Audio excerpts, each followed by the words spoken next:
friends, welcome back to my channel.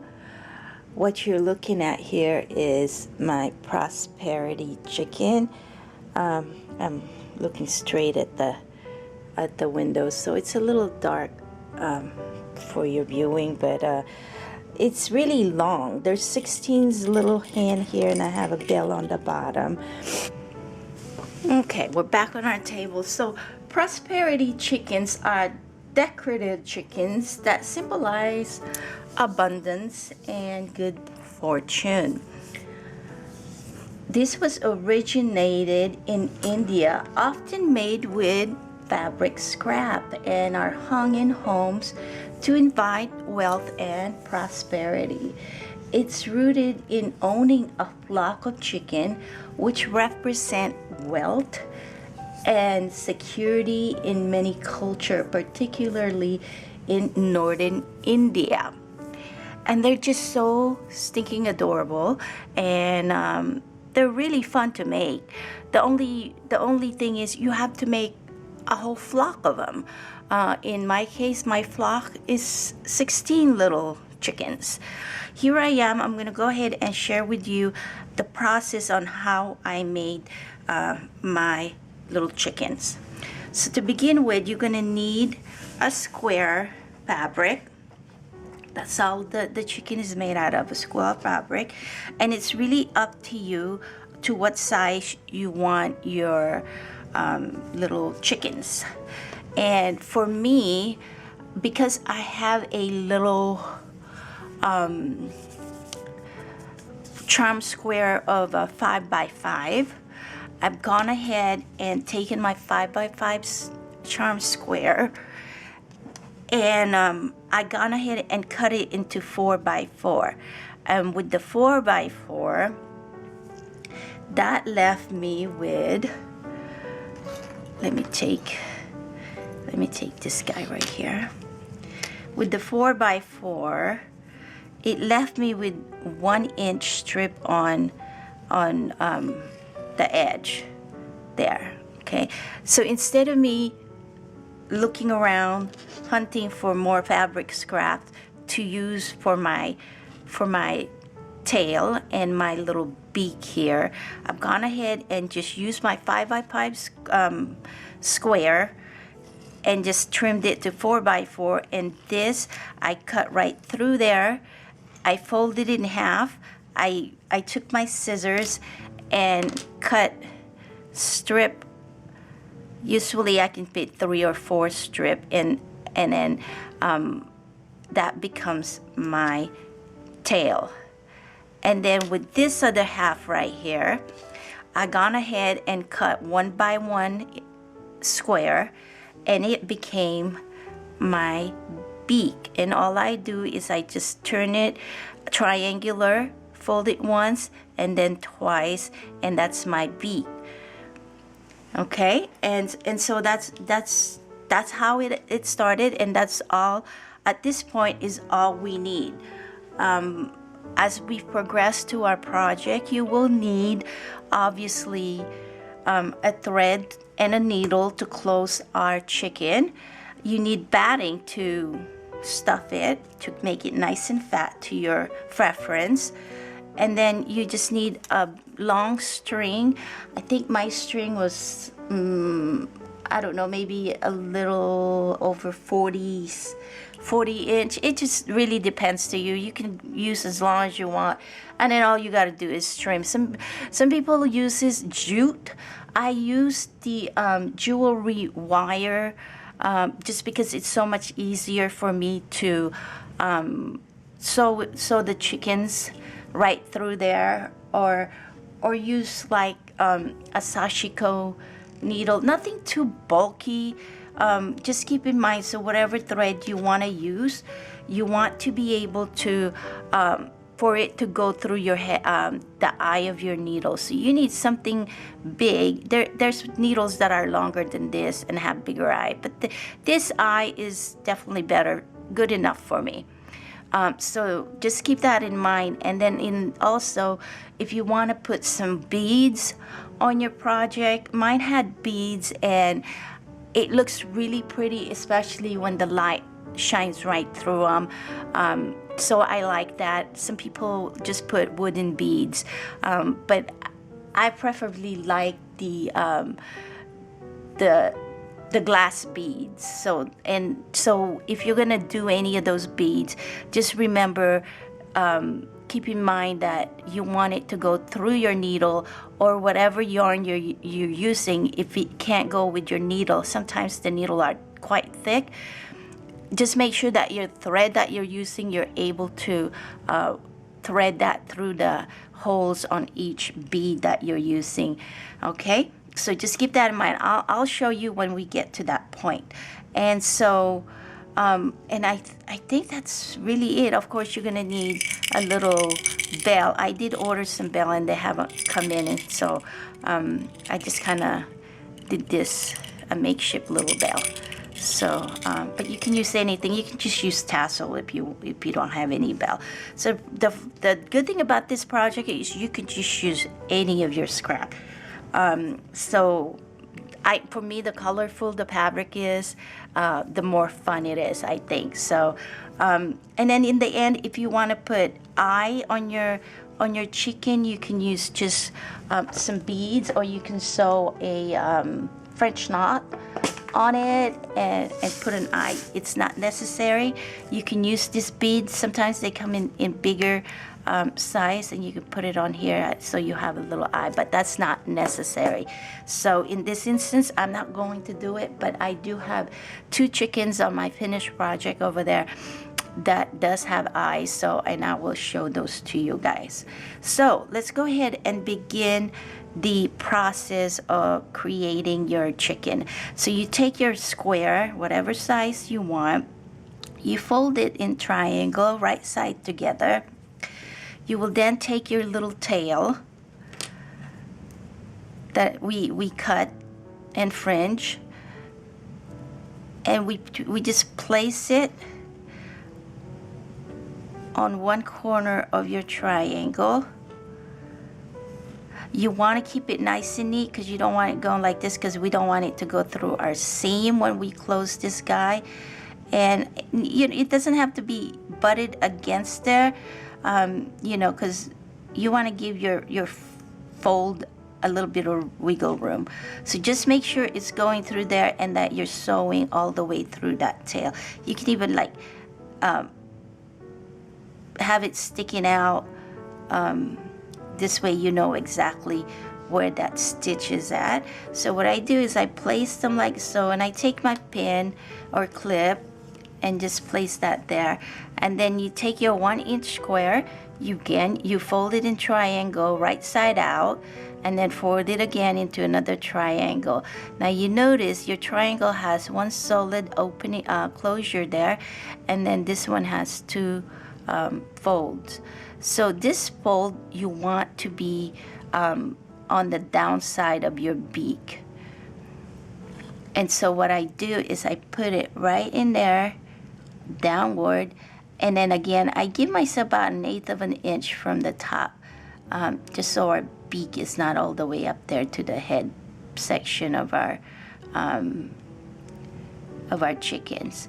And then just make sure it's aligned there. You can put it out a little bit just to make sure you're catching all those. I just take my clip and clip that in place. Okay, and then we take it to the sewing machine and stitch it. And this is what it looks like when we stitch. Let me show you the stitch line. So you stitch from the top there. You can back tack if you want, from the start to the end of your beak, just to make it nice and sturdy. And then you just go all the way down. When you get to the corner, you just fib it and do about just 1 inch back tack, and then skip about 1.5 inches or 2 to give you an opening when we turn our fabric. And then start again here, back tack, because when we clip this you don't want it ripping on you, and then just stitch it all the way to catch that tail. Okay, and then once we get to that point, this is what it looks like. And here's our opening right here. at this point, what I like to do is crease my opening. It will make your closure so much easier in the end. And you can just use your nail. I have this little roller thing. I got this on Amazon, really cheap, and they came in like 2 or 3 of them in a pack. And then you do the other side. I'm just following the seam where I ended and where I started there. So I just follow that, fold the crease, and then press. And then, so now your crease, your opening there, is nice and secure.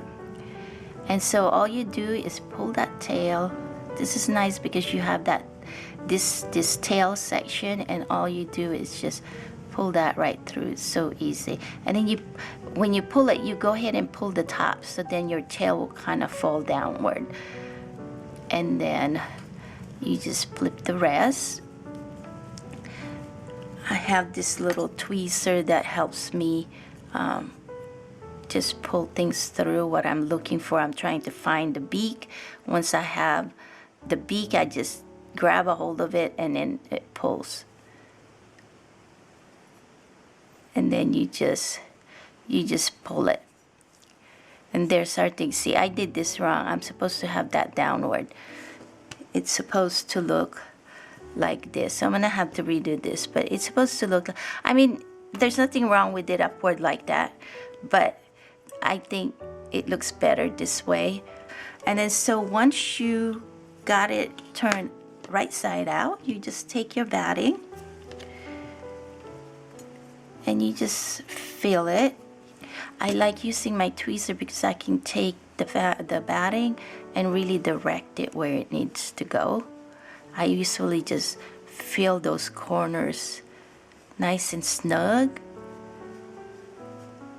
like so, before I move on to any other part of the little chicken. Now I'm going to the tail and just really put that batting in there.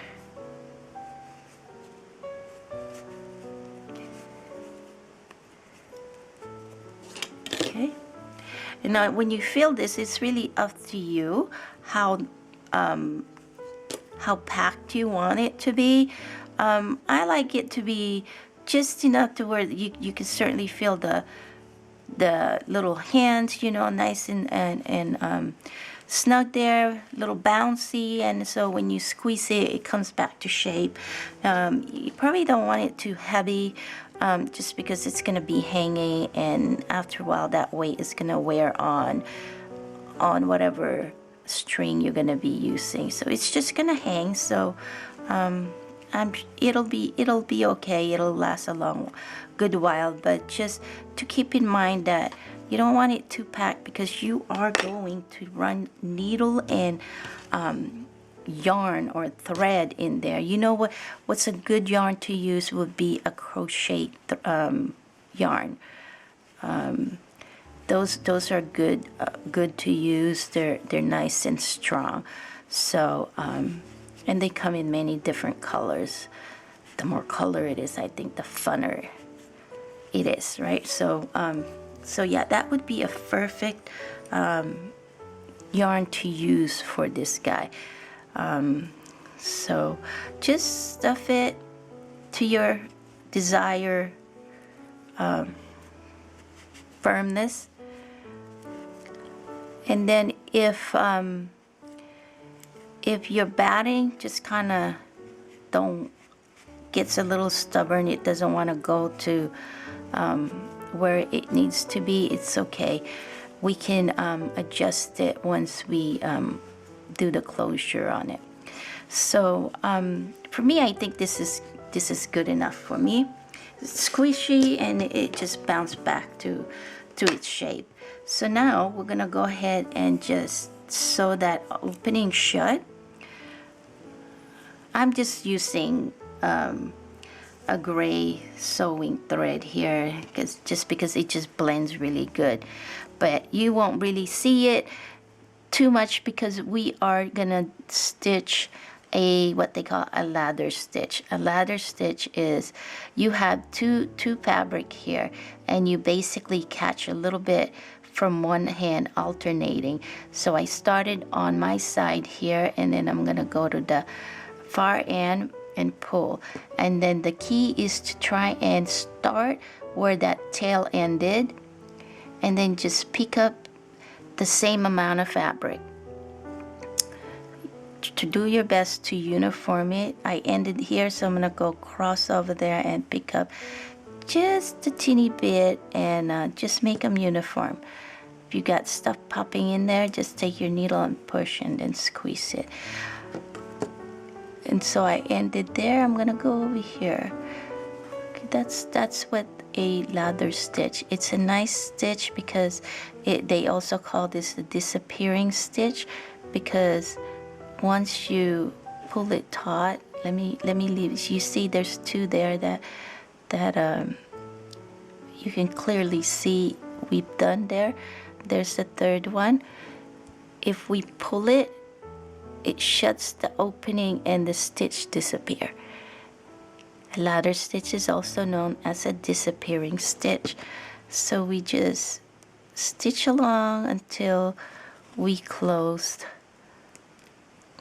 that opening. And this is also why I wanted to make sure I press my stitches, my edges there, because it's so much easy for me. I have a nice little crease. I can put my stitches. I'm not searching where do I put the next stitch, how much seam I'm pulling there. So here we go. There's 4 stitches there. You pull it taut and they're gone.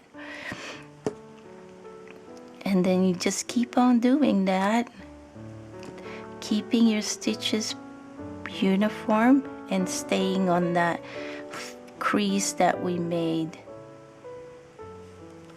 It'll give your little chicken a nice little finish. How are you guys? I hope your new year was good and having a good year so far. We've been sick. You guys could probably tell on my voice I sound a little bit hoarse because we've been sick. My husband was hit with that super flu they call. He did pretty good. The worst part of the flu that he had was the headache. The headache was too much. It was too much. It was just too painful, he said. So I did get my flu shot, and since yesterday I've been getting really bad body ache and coughing, and I felt some headaches a few days ago, so I kind of just took it easy, and that's why I was not able to upload a video on Friday. But I'm feeling a lot better today. I just wanted to take it easy and, make sure I'm okay. I certainly don't want to get that flu because, my God, my husband was just miserable with that headache. So I hope you guys are taking care of yourself and, just stay away. If you're not feeling good, stay home and take care of yourself and help keep the spread of it under control. So we just kind of just stayed home. So that's how we finished our little chicken.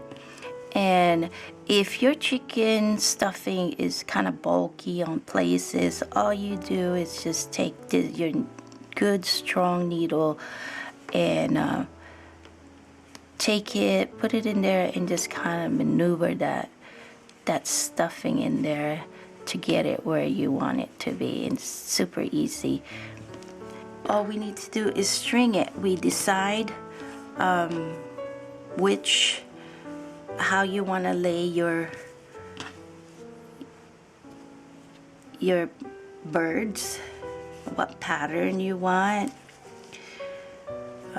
you know, and so forth. You know, you choose. It doesn't have to be, you know, there's no specific order.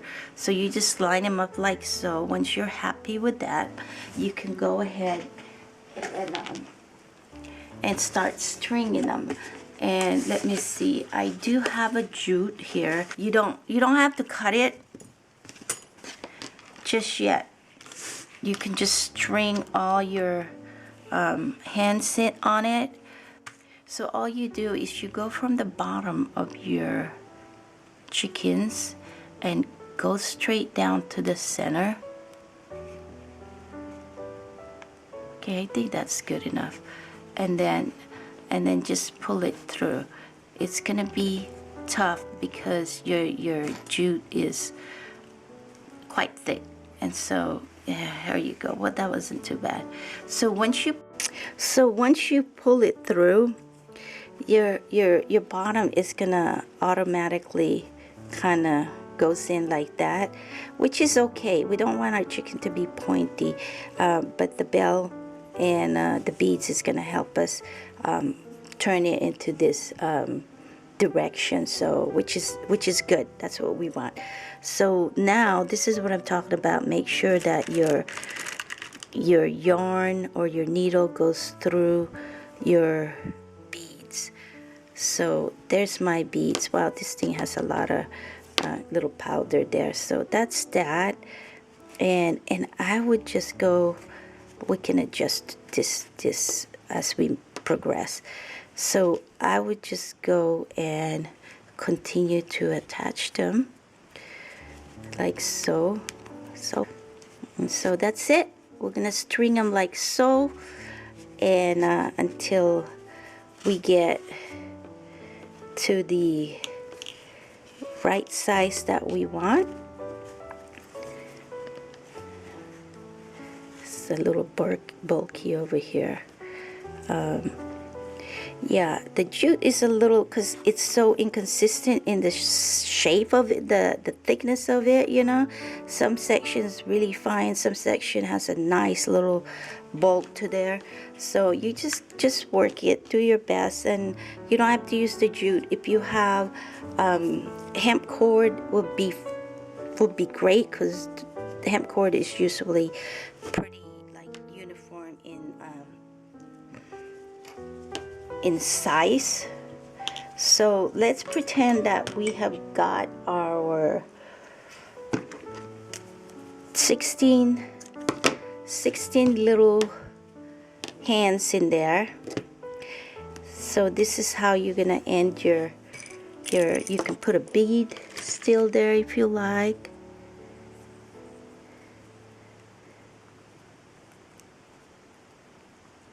Can you go through?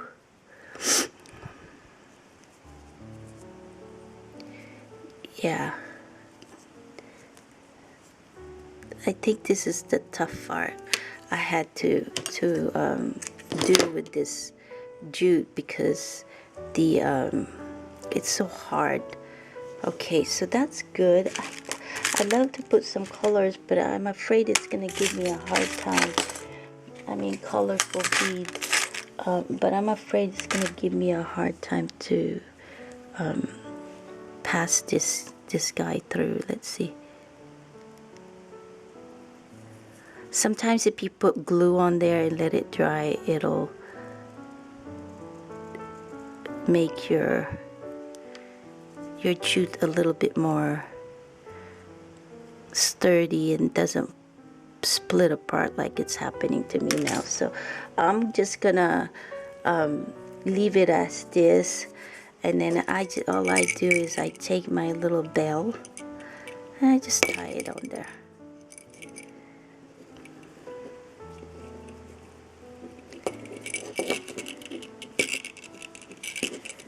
Do a double knot.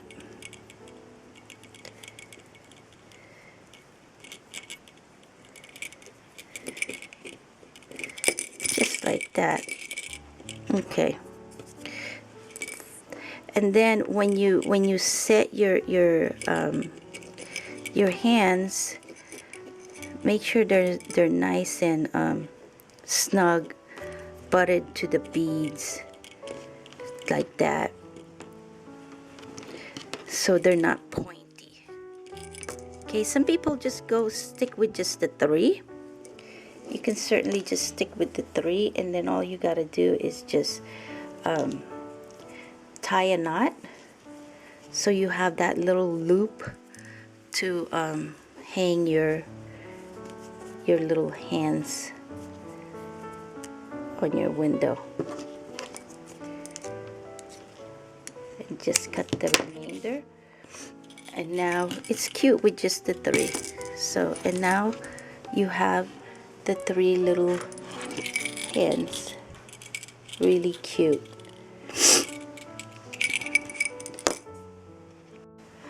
So, okay friends, that's the project. It's pretty simple. I hope that you were able to follow through. If you have any question, for sure, put them in the comments below, and I'll be happy to answer them the best way I know how. And so the 3 is super cute as well.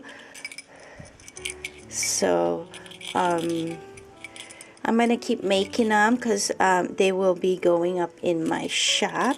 I think maybe I will put together some 3 hands. Those are really nice. And this is the one with the eyes. I'm not sure if you like it, but I only have a couple so far on this. You certainly don't need them, so I'm not liking them, to be honest. So I might, that's why I kind of stopped at the 2. I might just take them off. So, but yeah, that's what I've been keeping myself busy. I hope you like the project and that you give it a try. Let me know what you think. As always, thank you so much for joining me.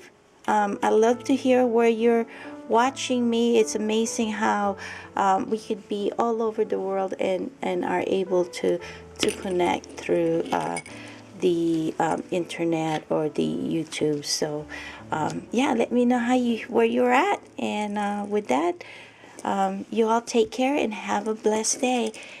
Bye bye.